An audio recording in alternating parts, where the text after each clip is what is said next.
Hola amigos, espero que se encuentren muy bien. El día de hoy les damos la bienvenida a un nuevo estudio de la Carta a los Romanos y el día de hoy nos corresponde la clase número 3. Continuando entonces con nuestro estudio de la Carta a los Romanos, a modo general explicar que lo que hace Pablo en esta carta es enseñarle, explicarle a los hermanos de Roma de qué se trataba el Evangelio, para poder recordar y profundizar sobre los puntos centrales o los aspectos centrales que Pablo trata en esta carta. Les invitamos a que puedan ver las presentaciones anteriores, donde tratamos los puntos centrales de Romano con más detalle y también donde explicamos el significado de la palabra evangelio, por qué es una buena noticia y por qué lo que hace Pablo justamente es primero comenzar dando las malas noticias. Entonces hoy día vamos con nuestro tema 3 o con nuestra tercera clase, que lleva por título La justificación por la fe. Y la frase de la clase de hoy es: por la ley se diagnostica la enfermedad y su gravedad, pero solo la gracia nos sana, nos restaura y nos salva. Y como se podrán dar cuenta por la frase de la clase de hoy, vamos a comenzar a hablar ya de la ley y la gracia, lo cual generalmente confunde a las personas. No entienden muy bien cuál es la relación que se da entre la ley y la gracia. Si ya no estamos bajo la ley, si estamos bajo la gracia, ¿por qué es importante la ley?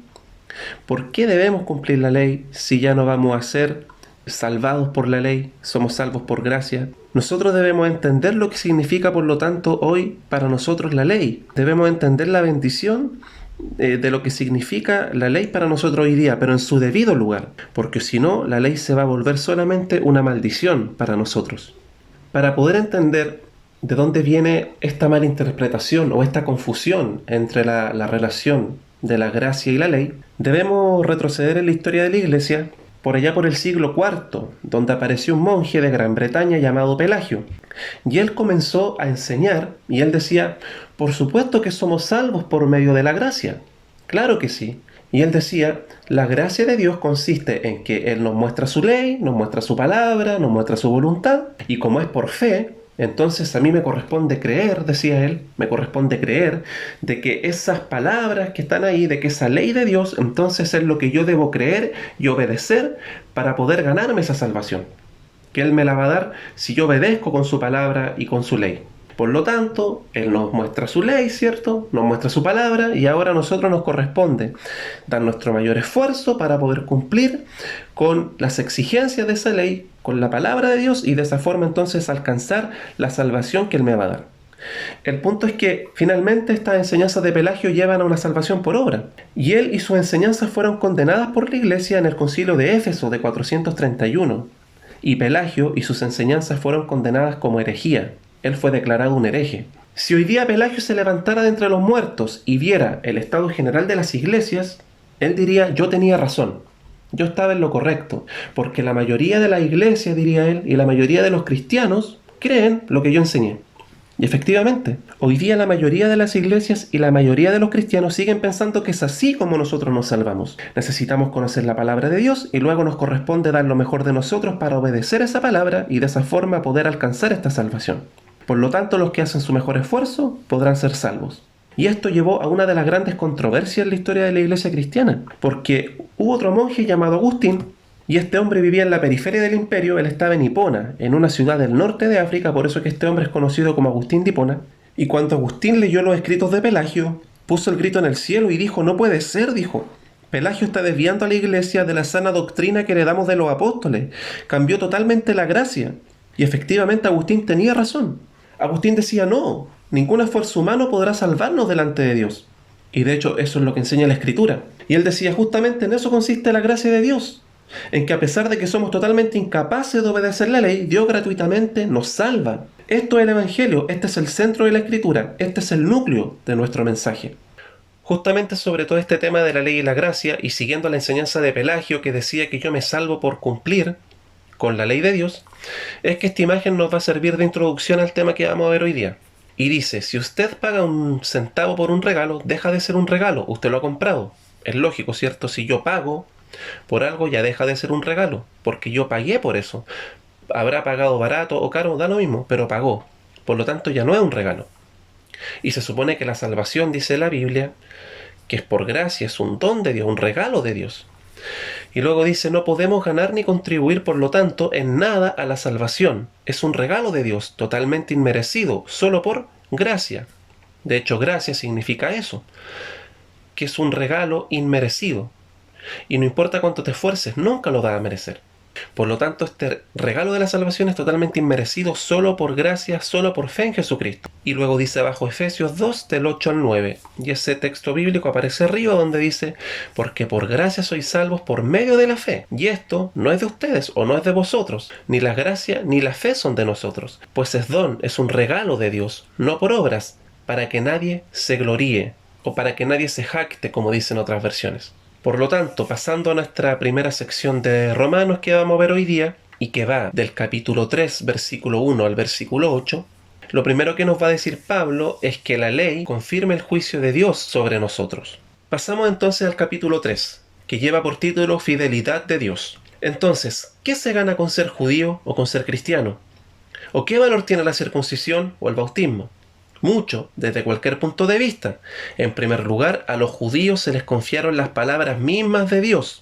O sea que acá primero Pablo aclara que sí es importante la circuncisión o sí es importante también el bautismo para nosotros. Y también dice que es importante ser judío o en nuestro caso ser cristiano, ya que recibimos la revelación de Dios de primera mano. Tenemos la revelación de Dios, que es la palabra. Por lo tanto es muy importante esto. Pero no es suficiente para salvarte. Versículo 3. Pero entonces si a alguno le faltó la fe, ¿acaso su falta de fe anula la fidelidad de Dios? De ninguna manera. Dios es siempre veraz, aunque el hombre sea mentiroso. O sea, él dice, el hecho de que nosotros mintamos no hace a Dios mentiroso. Eso solamente pone en contraste la veracidad perfecta de Dios con nosotros. Así que el hecho de que Dios es justo, bueno, verdadero, veraz, se reafirma cuando tú y yo fallamos a esos principios. Por ejemplo, hay gente que dice, yo no voy a la iglesia porque la iglesia me decepciona, la gente son puro hipócritas, la gente que está en la iglesia es pecadora. En realidad, el pecado humano solo confirma la santidad, la justicia y la pureza de Dios. Y por eso nuestro pecado, nuestra maldad, justifica justamente la necesidad que tenemos de que Dios tenga misericordia de nosotros. Por lo tanto, lo que Pablo está diciendo es que tu pecado y mi pecado no afectan en nada la santidad de Dios. Solo la confirma. Que yo mienta no quiere decir que Dios sea mentiroso. Que yo falle no quiere decir que Dios falle. Simplemente confirma la santidad, justicia y perfección de Dios. Chesterton, a quien ya mencionamos en el estudio anterior, él decía que cuanto más intensa es la luz, más negra es la sombra. O sea, es lógico, entre más nos acerquemos a Dios, más se va a notar nuestra oscuridad, nuestro pecado, porque vamos a estar más cerca de la perfección, de la santidad, de la luz de Dios. De la misma forma, entre más profundicemos en la Escritura, mayor conocimiento vamos a tener y más evidente se va a hacer también nuestra pecaminosidad. Retomando en el versículo 3. Pero entonces, si a alguno le faltó la fe, ¿acaso su falta de fe anula la fidelidad de Dios? De ninguna manera. Dios es siempre veraz, aunque el hombre sea mentiroso. Así está escrito. Y aquí Pablo toma un extracto del Salmo 51 de David, donde David está reconociendo su pecado delante de Dios. Por eso eres justo en tu sentencia y triunfarás cuando te juzguen. Aquí David en su salmo no se está refiriendo a una persona, se está refiriendo a Dios. Y él está diciendo de que cuando el ser humano juzga a Dios, Dios va a triunfar cuando lo juzguemos. Y es muy común juzgar a Dios. Lo juzga todo el mundo. Por ejemplo, cuando dicen, si Dios es bueno, ¿por qué existen las guerras? Si Dios es bueno, ¿por qué existe la maldad? Etcétera. Nosotros los cristianos también juzgamos a Dios. ¿Por qué Dios permitió esto? ¿Por qué Dios permitió esta enfermedad? ¿Por qué Dios permitió que me pasara esto? Por lo tanto, juzgar a Dios es muy común, tanto en cristianos como en no creyentes. Finalmente, Dios siempre va a juzgar cuando lo juzguen. Y Dios dice, yo soy el único justo, ustedes no. Por eso Él triunfa cuando lo juzgan. Versículo 5. Pero si nuestra injusticia pone de relieve la justicia de Dios, ¿qué diremos? ¿Que Dios es injusto al descargar sobre nosotros su ira? Hablo en términos humanos. De ninguna manera. Si así fuera, ¿cómo podría Dios juzgar al mundo? Alguien podría objetar, si mi mentira destaca la verdad de Dios y así aumenta su gloria, ¿por qué todavía se me juzga como pecador? O sea, lo que Pablo está diciendo acá es que alguien podría decir, o sea, si mi maldad y mi pecado contrastan aún más con la santidad y la perfección de Dios, o sea, si mi maldad y mi pecado hacen que Dios todavía se vea más grande, más perfecto, más santo, en realidad Dios debería estar agradecido conmigo. Debería darme las gracias. ¿Por qué me va a condenar? Claramente este argumento no tiene ningún sentido. Y Pablo dice en el versículo 6, de ninguna manera. De hecho, ¿cómo podría Dios juzgar al mundo si fuera así?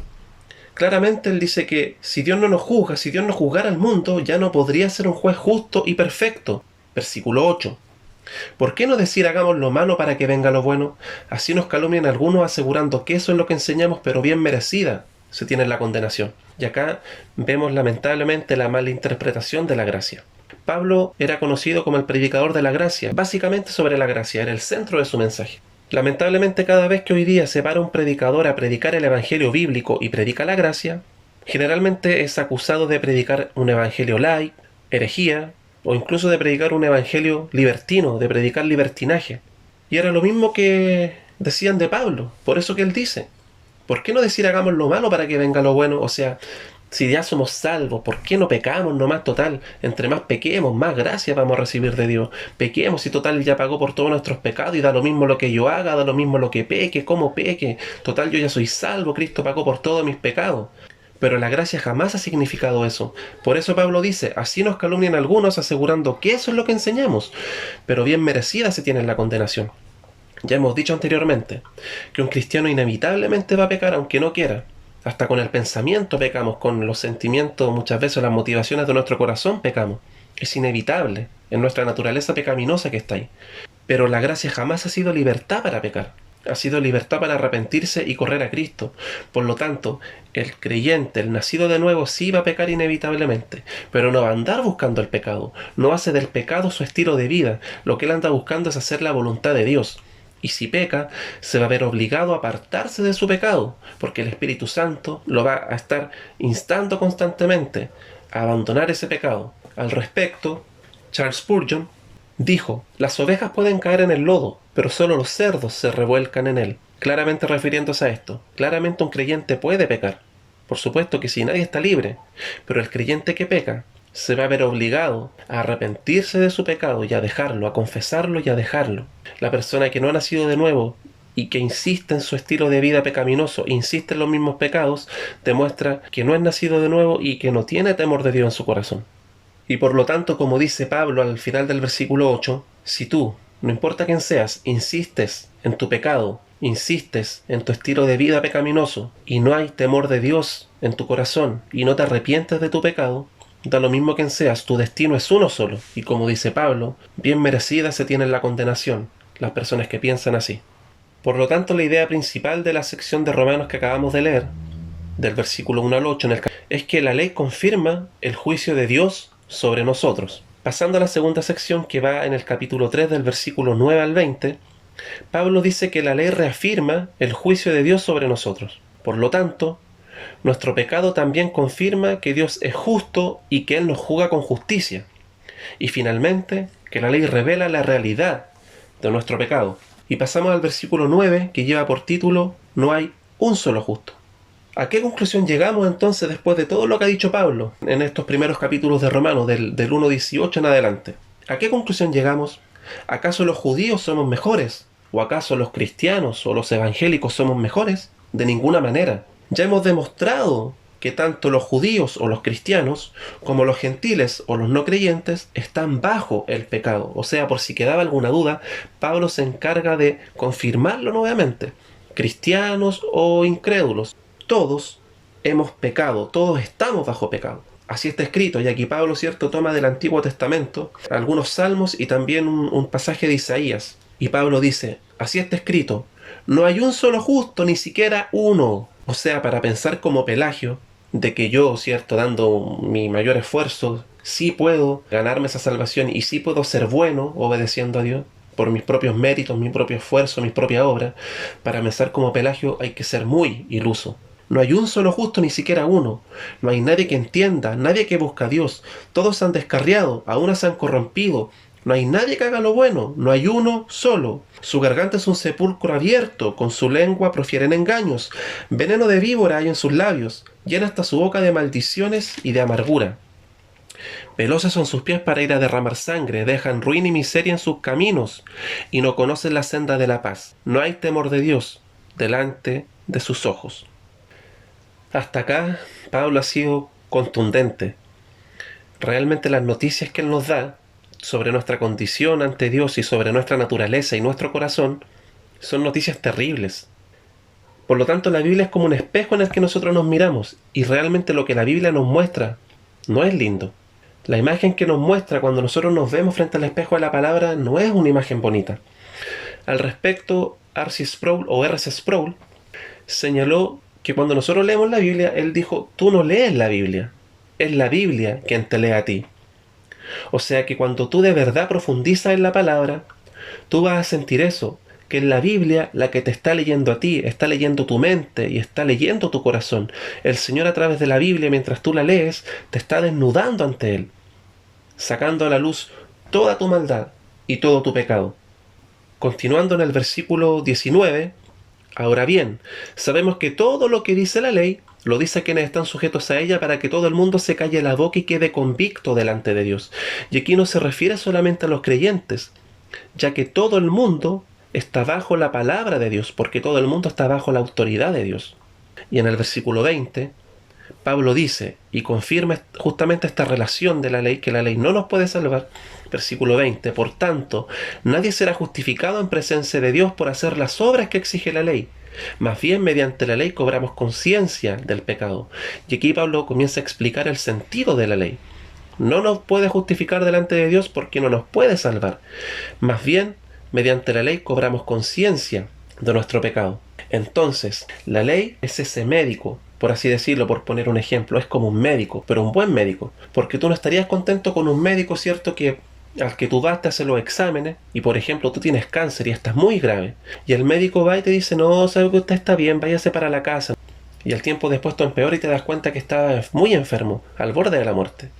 Y tú vas y le pides explicación a este médico y él te dice: no, es que en realidad yo no lo quise atormentar, yo no lo quise hacer sentir mal. Por eso yo le dije que usted estaba bien.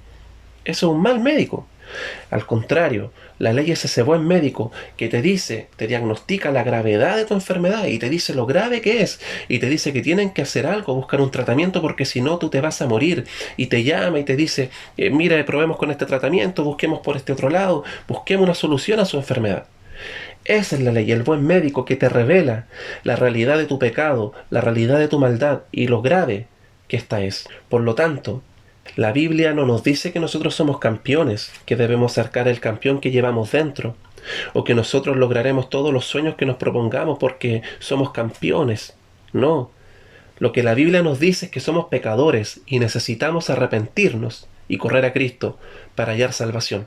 La ley es ese buen médico, pero que tiene solamente la capacidad de diagnosticar tu enfermedad y lo grave que es, pero no tiene la capacidad de sanarte ni de salvarte. Por tanto, en la sección 2 que acabamos de ver, del versículo 9 al 20, la idea principal es que la ley revela la realidad de nuestro pecado. Pasando ahora a la sección 3, de Romanos 3, versículo 21 al 31, en este pasaje tenemos la idea central y principal de la carta a los romanos, y muy probablemente también la idea central y principal de todo el Evangelio. En este pasaje es probable que encontremos uno de los mejores resúmenes y explicaciones de lo que es el Evangelio. Allí Pablo explica de forma brillante cómo el Evangelio opera para salvarnos de una sola vez y para siempre. Y por último, Pablo es categórico en afirmar que la ley es insuficiente para salvarnos. Solo la gracia de Dios puede hacerlo.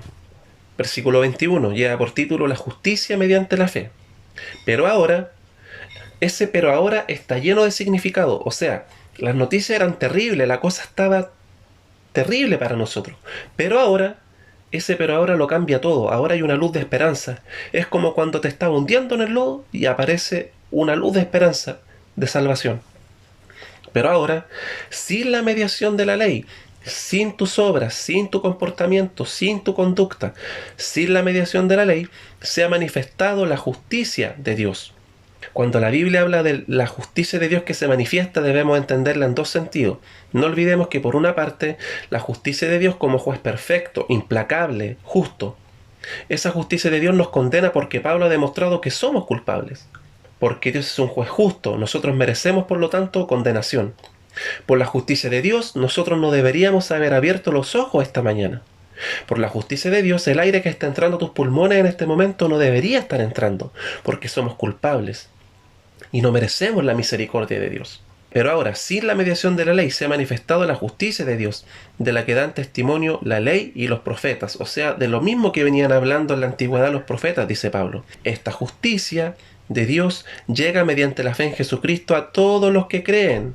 De hecho, no hay distinción. Esta justicia que nos condena, paradójicamente también es la misma justicia que nos hace justos, lo que es imposible para la ley. La ley solamente nos dice, Dios es justo y este es su parámetro, traten de hacerlo. Como resultado, nadie es capaz, nadie puede. Entonces, ¿qué hace la gracia? Dios viene y dice, yo soy justo y mi justicia se la regalo. Ustedes son declarados justos, tanto como yo soy justo.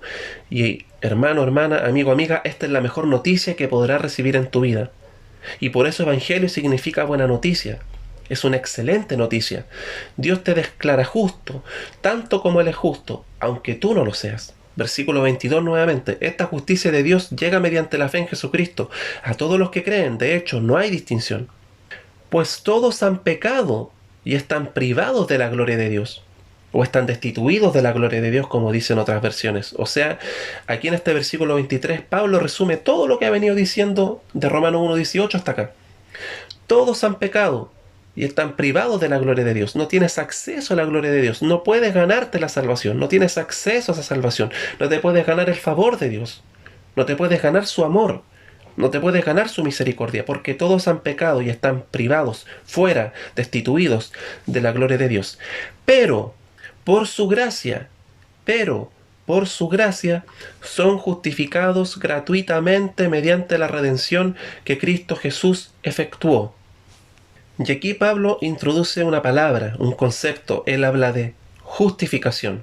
Por su gracia son justificados gratuitamente mediante la redención que Cristo Jesús efectuó. Justificación. Vamos a explicar la justificación con el siguiente esquema. Y esto es muy importante y fundamental para entender por qué somos salvos y la forma en la que somos salvos. Justificación significa ser declarado justo ante el tribunal de Dios. Justificación es un término legal que significa que tú eres justo ante los ojos de Dios y de su tribunal. Tú eres justo, tú eres santo, tú eres sin pecado. Pero ¿cómo ocurre esto? No olvidemos que la pregunta de fondo es cómo Dios puede perdonar al culpable y seguir siendo Dios. ¿Cómo Dios puede seguir siendo un juez totalmente justo, implacable, perfecto, y al mismo tiempo ser un Dios de amor que perdona al culpable? ¿Cómo pasa esto? Porque tú no estarías contento con un juez que deje en libertad y perdona a la persona que entró a tu casa, te robó y mató a tu familia. Y si tú le pides explicaciones al juez, él te dijera, no, es que yo lo dejé libre porque yo soy un juez de amor.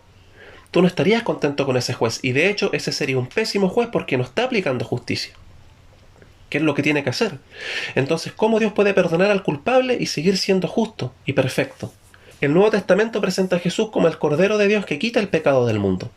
Cuando nosotros vamos al Antiguo Testamento, que está lleno de figuras, ¿cierto?, que anunciaban la obra de Jesucristo, el sacerdote llegaba frente al animal que iba a ser sacrificado por el pecado, ¿cierto? Y el sacerdote ponía sus manos sobre la cabeza del animal. Ahora, ¿por qué hacía esto? Lo hacía porque simbólicamente estaba transfiriendo los pecados del pueblo o de la persona, ¿cierto?, al animal que iba a ser sacrificado en lugar de esa persona. Bien, la Escritura declara que Jesús tomó sobre sí todos nuestros pecados y nosotros reconocemos que somos pecadores, y Pablo claramente lo ha dejado establecido, que todos hemos pecado y que somos culpables ante Dios. Por lo tanto, la Escritura declara que Jesús tomó sobre sí todos nuestros pecados, y mi castigo, mi pecado, que está en rojo ahí, ¿cierto?, es traspasado a la otra persona, como en el Antiguo Testamento eran traspasados los pecados al animal. En este sentido, todo mi pecado, toda mi maldad es traspasada a Jesucristo. Dicho sea de paso, el pecado está representado con color rojo y la justicia con color azul.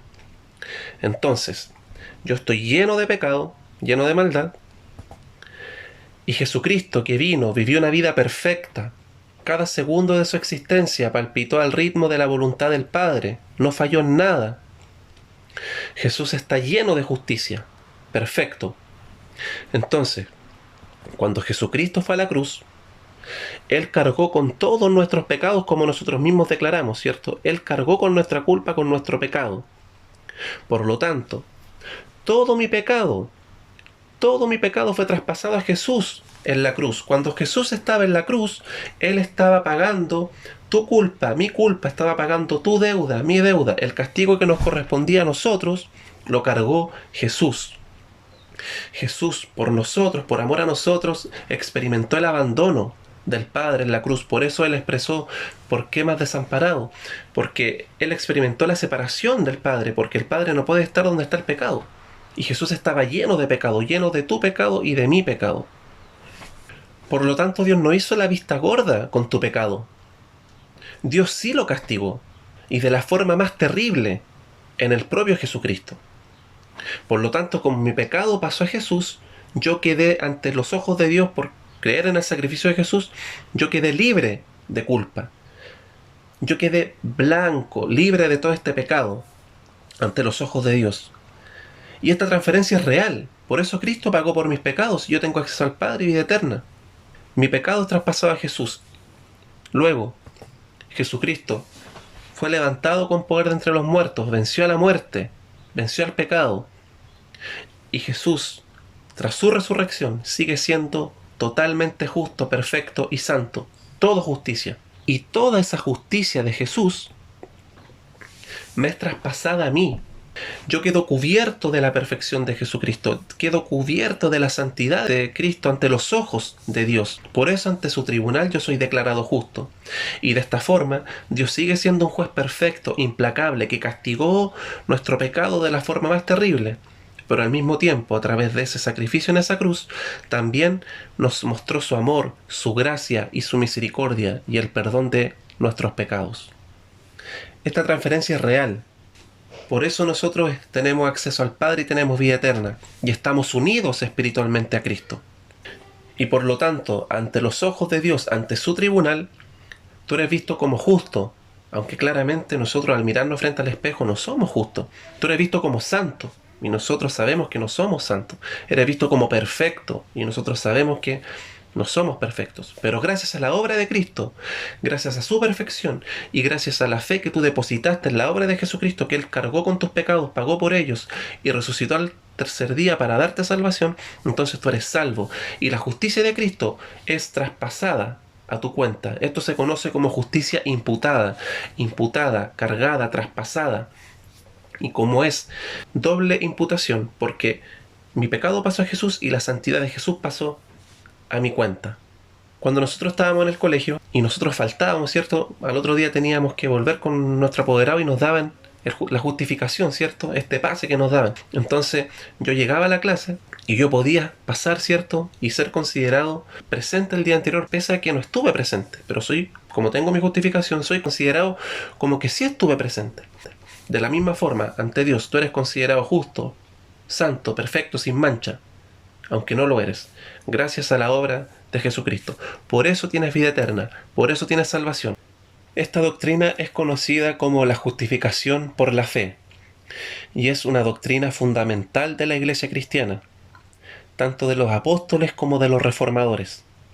Refiriéndose a esto mismo, Martín Lutero, el padre de la Reforma, ¿cierto?, de la Iglesia evangélica, él dijo: nuestra justificación no está en nosotros, ni en nuestro poder. Dentro de ti no hay nada sino perdición, como lo ha venido explicando Pablo, ¿cierto? Dentro de ti no hay nada sino perdición, pero tu salvación viene desde fuera de ti.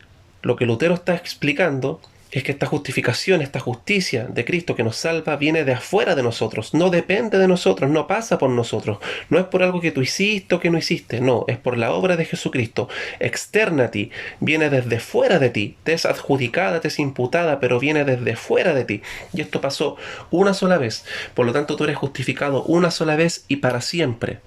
Dios, su justicia, su tribunal te condena, pero ese mismo Dios, por su gracia, te otorga una justicia que no es tuya, la adjudica a tu nombre, y si quieres ir más atrás todavía, tú fuiste salvo antes de la fundación del mundo, cuando Dios te escogió antes de crear todas las cosas. Y por eso ahora nosotros recibimos la justicia y la perfección de Cristo, y esa justicia y perfección de Cristo es nuestra, solo por creer en Él, solo por la fe. Una justicia fuera de ti, no es tuya, pero te pertenece. y por eso eres salvo. Versículo 25. Dios lo ofreció a Jesucristo como un sacrificio de expiación que se recibe por la fe en su sangre, para así demostrar su justicia. Insistimos, Dios castigó tu pecado en el cuerpo de Cristo, por lo tanto sigue siendo totalmente justo.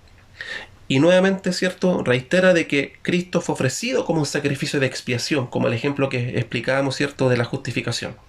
Anteriormente, en su paciencia, Dios había pasado por alto los pecados, pero en el tiempo presente ha ofrecido a Jesucristo para manifestar su justicia. De este modo, Dios es justo y a la vez el que justifica a los que tienen fe en Jesús. Dios es justo. Nuestros pecados ya fueron castigados, pero no en nosotros, en Cristo. Por eso, ninguna condenación hay para los que están en Cristo Jesús. Versículo 27. ¿Dónde pues está la jactancia? ¿De qué nos podemos entonces jactar? ¿De qué? Queda excluida, dice Pablo. ¿Por cuál principio? ¿Por el de la observancia de la ley? O sea, yo, cierto, soy libre y salvo por cumplir la ley, por mi conducta, por mis méritos, por mi esfuerzo. No, no, dice Pablo. O sea, Pelagio estaba equivocado. No, sino por el de la fe.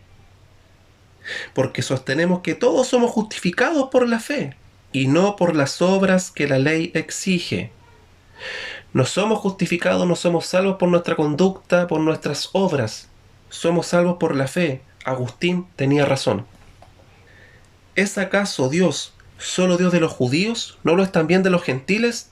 Sí, también es Dios de los gentiles. Pues no hay más que un solo Dios. Y Pablo vuelve a reiterar, Él justificará. Y cuando hablemos de justificar o justificación, acuérdese del esquema. Él justificará por la fe, por creer, a los que están circuncidados y mediante esa misma fe a los que no lo están.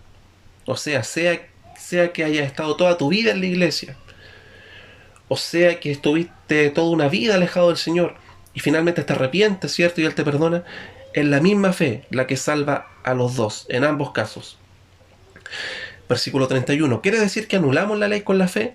De ninguna manera, dice Pablo, más bien confirmamos la ley. Y cuando aquí Pablo habla de ley, no se refiere solamente al decálogo o a los 10 mandamientos. Él se está refiriendo a toda la Torá, a todo el Antiguo Testamento.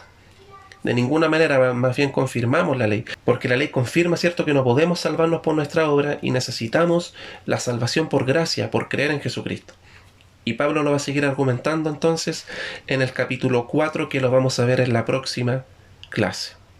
Por lo tanto, la sección 3 que acabamos de leer, del versículo 21 al 31, la idea principal de este extracto que acabamos de leer es que la ley es insuficiente para salvarnos. Solo la gracia de Dios puede hacerlo. Y resumiendo la clase de hoy, primero, la ley confirma el juicio de Dios sobre nosotros. En segundo lugar, la ley revela la realidad de nuestro pecado. Y por último, la ley es insuficiente para salvarnos. Solo la gracia de Dios puede hacerlo. Y volviendo a la frase de hoy día, ¿cierto?, con la que dimos inicio, por la ley se diagnostica la enfermedad y su gravedad, como el buen médico, ¿cierto? Pero la ley no nos puede salvar. Solo la gracia nos sana, nos restaura y nos salva. Finalmente, a modo de aclaración, es necesario decir de que cuando nos referimos en que tus obras no aportan absolutamente nada a tu salvación, nos referimos justamente a tu salvación. Para efectos de salvación, tus obras, tu conducta, tu comportamiento no cuentan. Lo que cuenta es la obra, la vida de Jesucristo y la justicia de Él a tu favor. Porque evidentemente, una vez que tú has nacido de nuevo, una vez que tú has sido regenerado por el Espíritu Santo, nosotros debemos dar frutos de arrepentimiento y debemos dar fruto de que realmente hemos sido salvados por gracia. Por lo tanto, nuestras obras y nuestra conducta, por supuesto que influyen, por supuesto que importan, pero no para la salvación, como ya ha quedado establecido, sino que para dar evidencia de que realmente hemos sido transformados, de que realmente somos nacidos de nuevo. Y de esta forma entonces hemos concluido la clase del día de hoy. Y bien amigos, esa ha sido nuestra tercera clase del estudio de la Carta de los Romanos. Les invitamos como siempre que puedan volver a darse el tiempo de ver este video para repasar lo que hoy día hemos visto, también que puedan leer estos capítulos en su casa. Y también les invitamos para que nos sigan en las distintas redes sociales. Estos videos también son publicados en Facebook y YouTube, Al final del video aparece la descripción para que también nos puedan seguir allí.